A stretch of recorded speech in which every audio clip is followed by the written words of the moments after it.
Novak Djokovic is breaking records consistently as he continues his career beyond his 38th birthday, and his latest U.S. Open win drew him level with one of Roger Federer's most impressive records. Djokovic now level with Federer after recording his 191st win on the surface with a hard win against qualifier Zachary Svajda. After the game, he said that he didn't feel great on the court. I wasn't really happy about my tennis for the first part of the match, but also credit to Zach for playing some really high-quality tennis. And the deeper I go in the tournament, the better I feel about my game. Obviously, a little bit different in the last couple of years for me, body-wise. You know, I kind of get a wear and tear quicker than I ever used to. So I have to deal with that. A lot of recovery stuff off the court, trying to, make myself able to perform at the highest level for as many hours that is necessary on the court. So, I've always enjoyed playing on the biggest stage. I want to thank you all for coming out this early in the day, and hopefully you enjoyed yourself. That's on the win, Novak. Of course, given all you've accomplished in this sport, you have really nothing left to prove. But I'm just wondering, when it comes to that, when you take the court for matches, do you still feel like there's something left to prove for you? Yeah, there is always something to prove once you step out on the court, which is that you're still able to win a tennis match. I think it just is a question of perspective. Obviously, in the larger perspective of understanding of what I've been through and what I've achieved in the many years that I've played on the tour, one can always think that there's nothing more to achieve or to prove because you've done it all. But it's quite relative. It's quite individual the way you see it. But in a short-term type of mindset and perspective, it's really about trying to make the most out of that day and win a tennis match, find a way to win. So that's what I've done today. I mean, I'm not pleased with my level of tennis, but you have days like this where you're not playing at your best, but you just kind of find a way. Yeah, not to get too philosophical about it, but I still love the feeling of competition, of the drive that I feel on the court. I get really hard on myself a lot of the times because I expect myself to play always at the highest level, which is obviously not always possible. But I still have desire to compete with the young guys, and otherwise I wouldn't be here playing. Thinking about that jacket of yours with the 4 Grand Slam tournaments marked on there, there aren't a lot of you who have won all of them. What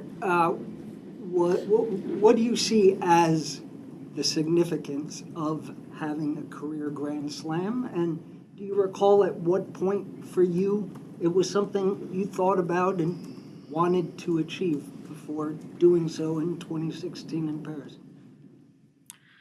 Well, I didn't dream of that when I was a kid. When I was a kid, I was dreaming of playing and winning Wimbledon. All the rest, historic achievements that I have achieved really came to my mind as a possibility, including to complete the slam only when I was already on the tour, quite a few years. So yeah, back in 2011, when I achieved my childhood dream to win Wimbledon and become #1, I was of course deeply satisfied. But then I was only at the time 23 or something like that years old, and 23, 24, and I was like, okay, I still have to play, hopefully another 10 years, 15 years, and I still want to set new objectives, new goals, and I'm an ambitious guy. So I thought, if I won that year, 2011, 3 out of 4 slams, and played semis of the French, why wouldn't I, go for it? So when it was achieved in 16, it was a huge. Most of all, it was a relief for me because I primarily put myself. I have put so much pressure on myself primarily. And then, of course, there's always expectations of the people around. You know, is this the year? And it's over and over again. So when that was done, it was just the primary sensation or emotion was just a relief. Okay, I've done it now. I can move on and you know, think about something else. So I don't know. You know, there's a lot of debate on what the ultimate challenge in our sport is. From my experience in my career, I would say probably the top two things would be, yeah, winning the career slam or golden slam, including the golden medal at the Olympics, and staying number one for, you know, many years. I mean, that's because, you know, slams are such a big goal of every single player, and they take a lot of energy to be conquered.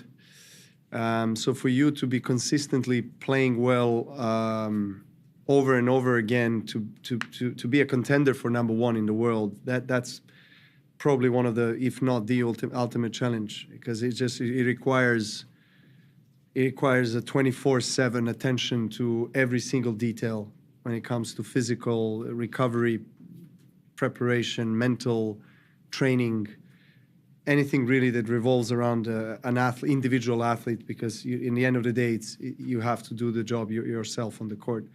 So yeah, I've been blessed, honestly, to achieve this many great things. We only have time for one more in English. Matt. Well done today. I'm sort of curious how you're actually feeling out there on the court psychologically, because watching you, and I think a lot of us who have watched you a lot, are a little baffled. You don't seem to have a lot of joy out there in the last couple of days. Yeah. Maybe it's, and you've talked about trying to find your motivation. Right. You're giving off a little bit of a strange It's energy. it's not a motivation thing. It's just like me a bit frustrated with my game, you know. And then I kind of like go through stuff eternally that you don't want to know to details what I'm going through and telling myself. But yeah, it's just I'm just trying to be locked in, you know, just trying to solve the riddle once I'm on the court. It's not like I'm not finding joy on the court competing. I enjoy competing, but I don't enjoy not playing well, you know. So I you know, put extra pressure on myself and my team to be better the next day, the next match. So yeah, today was a little bit of a struggle to find that rhythm. That's why maybe you haven't seen me be so pumped after winning points and stuff, but I'll make sure I'll fist bump just for you, for your eyes only, next one.